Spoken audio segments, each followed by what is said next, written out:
si haces mal manejo del anticoagulante al momento de una situación como una cirugía y lo suspendes de más y te trombosas, o lo suspendes de menos y te vas sangrando, entonces es delicado.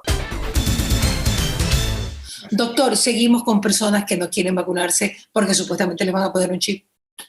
Así es, y creo que me quedo con tu frase, ¿no?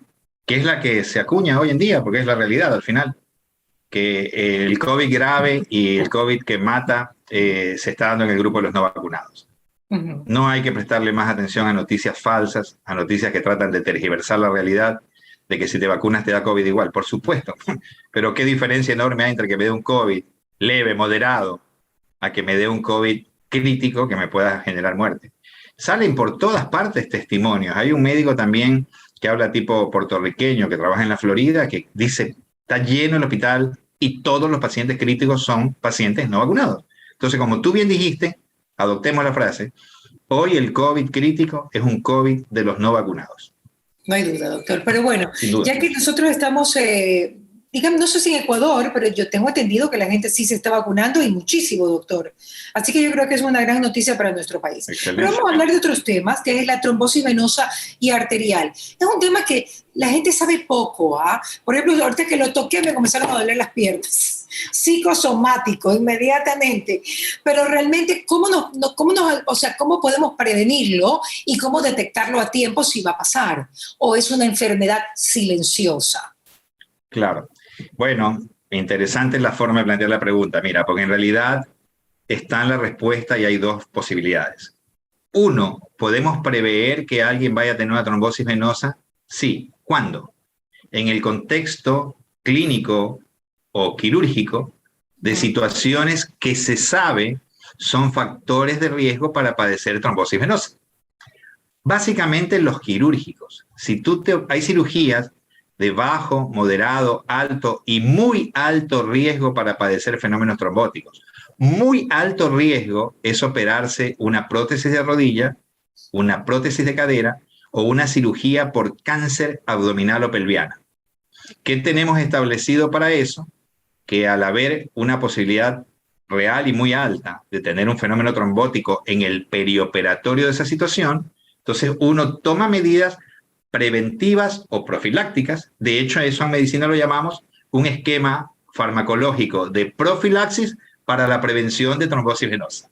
Porque esa trombosis venosa estaría en un contexto provocado. Yo conozco que el paciente tiene. El paciente enfermo, muy enfermo, con COVID o con cualquier situación crítica en medicina crítica y en una terapia intensiva, es un paciente con un riesgo mayor de enfermedad trombótica. Son personas no quirúrgicas, son situaciones médicas que también tienen un riesgo mayor y eso también es justificativo de usar medicación y otras medidas para prevenir la aparición de trombosis, para disminuir el riesgo de.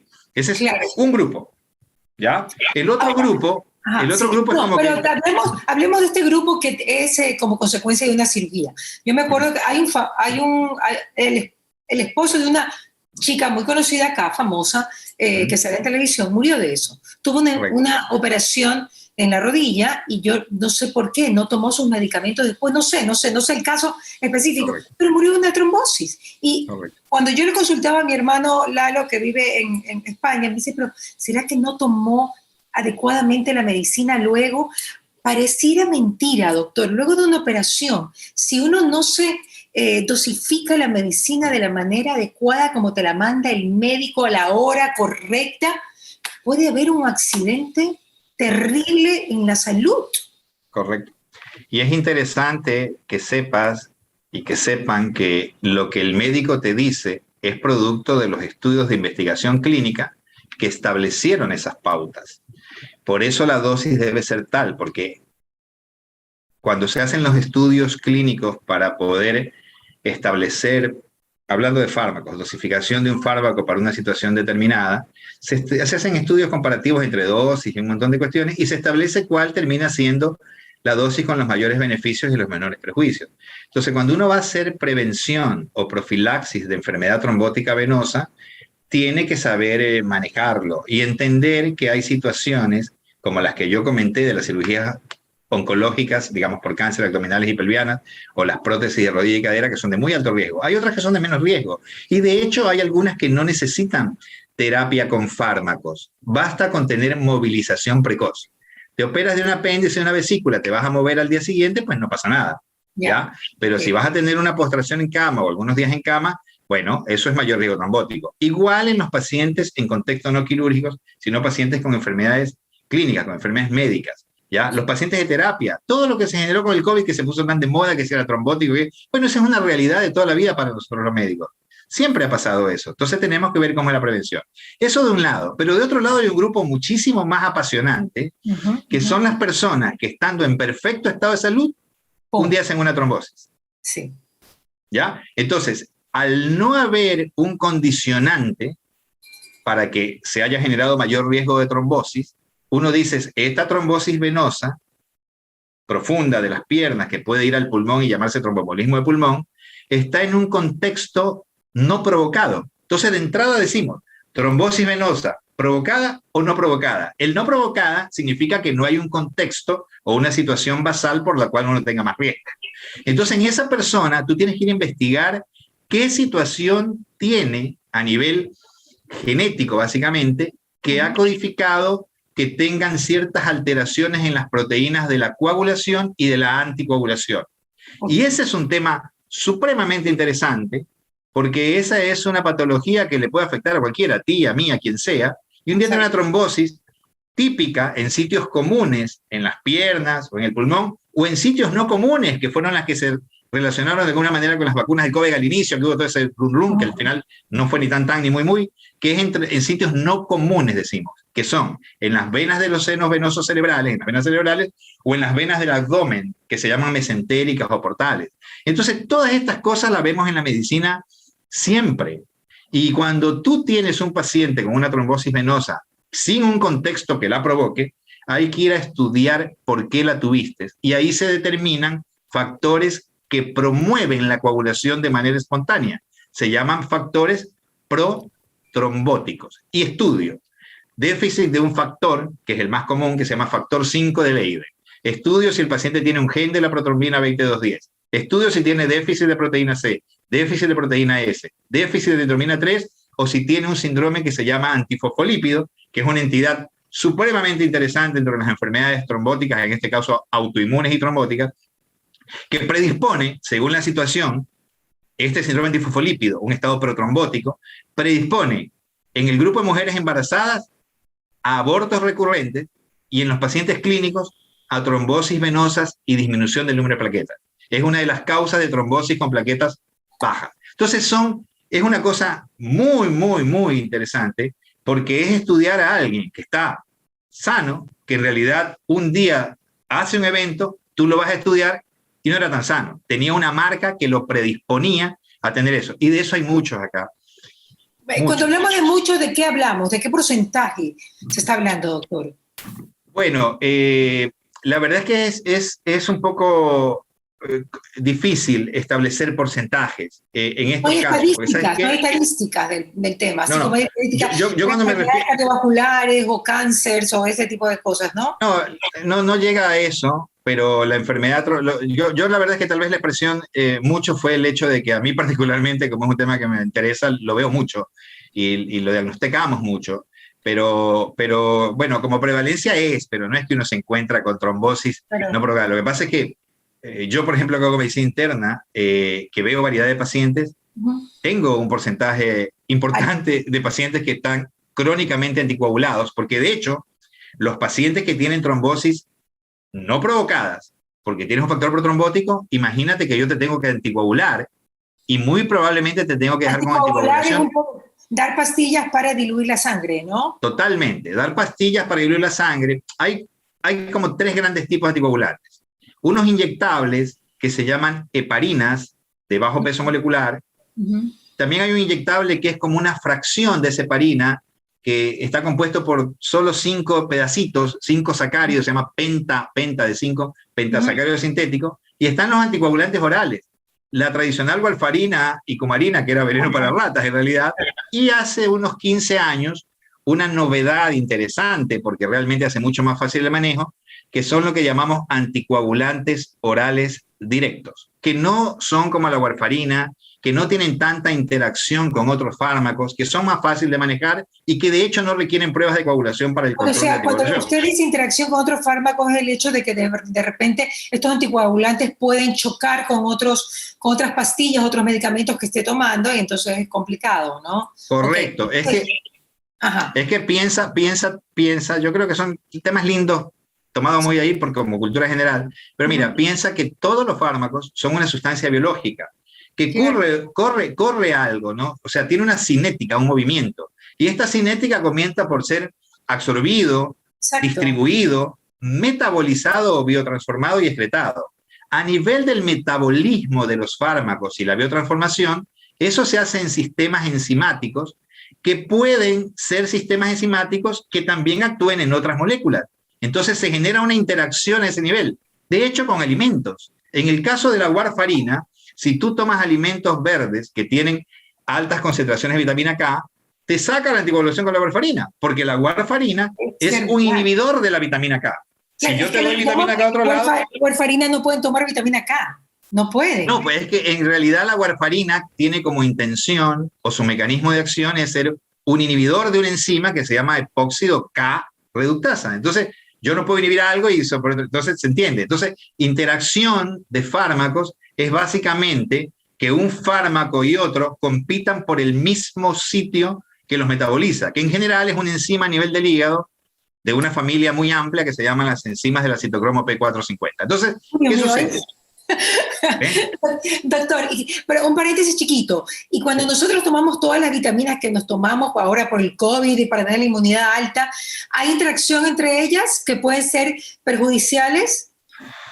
La B, la C, la H, la D, todas las vitaminas, la K, todas.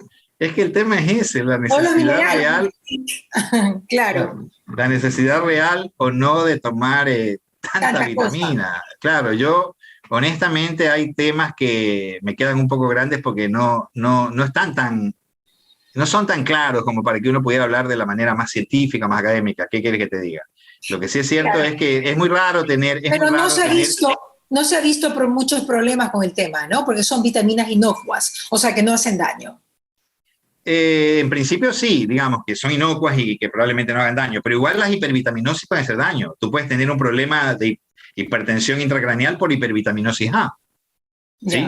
¿Ok? Entonces no es que es tan light la cosa. Claro, porque no son hidrosolubles, o sea, no se van con el agua, con la orina, sino que se quedan depositadas. Y eso pasa más o menos como unas 2 vitaminas, doctor, de la A y la E, hasta lo que yo tengo conocimiento. La A, la D, la E y la K. La A, la D, la E, la K. Anotemos, chicos. Ok, perfecto, cultura general. Ahora, sigamos con lo que usted decía. Hay ese medicamento que se descubrió hace 15 años que no tiene nada que ver con la warfarina y tal, porque no hace interacción con otros medicamentos que podría ser perjudicial.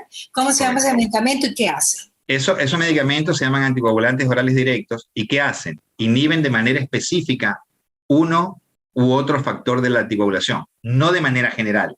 Entonces son inhibidores directos del factor 2, se llama, o inhibidores directos del factor 10 activado. ¿Qué sucede? La cascada de la coagulación son una cantidad de proteínas que una estimula a otra y así, y están nomencladas con números romanos. El factor 1, el factor 2, el factor 4, 5 y así.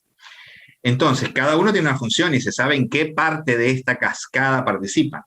Entonces, cuando uno inhibe de manera selectiva el factor 2, lo hace con un medicamento de estos anticoagulantes orales directos que se llama dabigatran.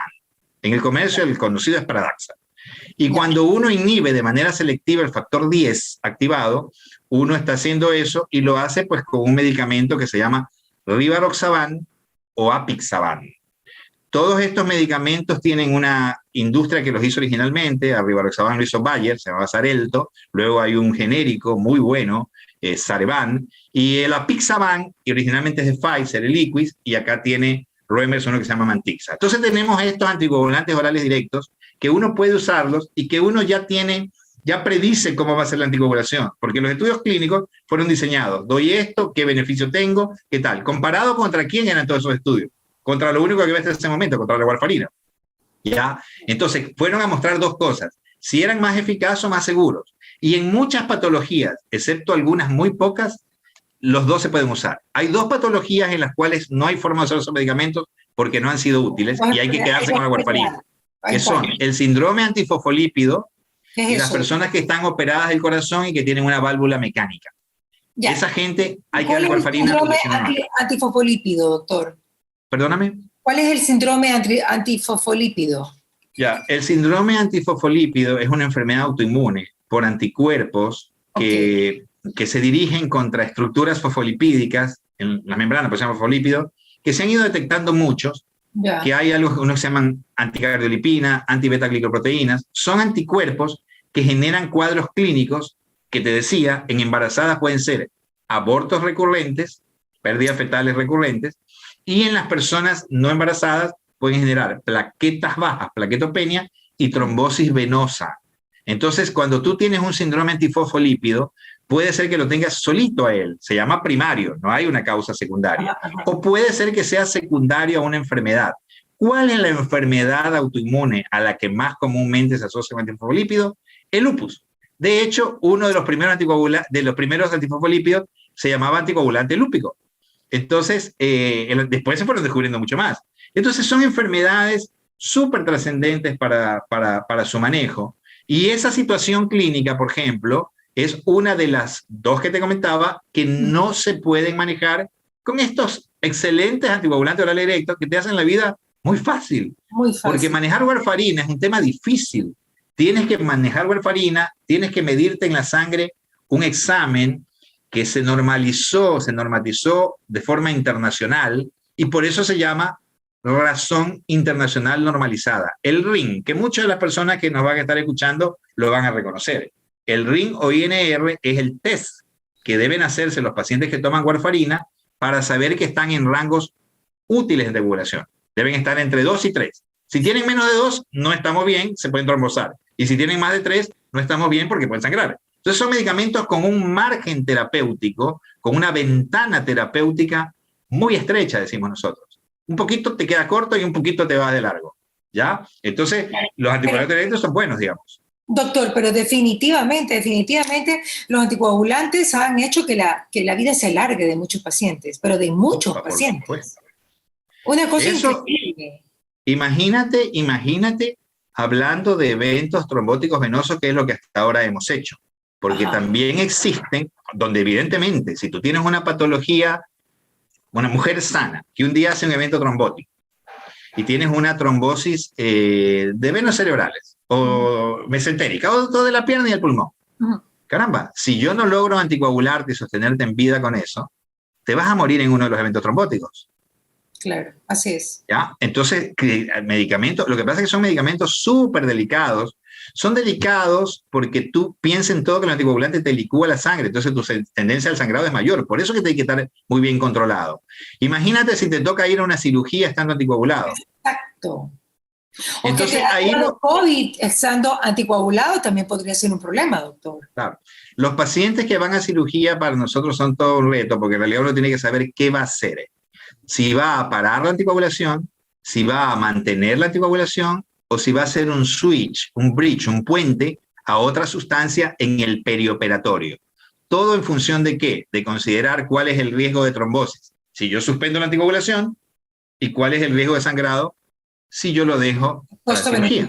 Entonces, de ahí vienen los estudios clínicos que generan un criterio para que uno pueda emitirlo. Mire, usted va a hacer esto el día previo y mañana tal cosa.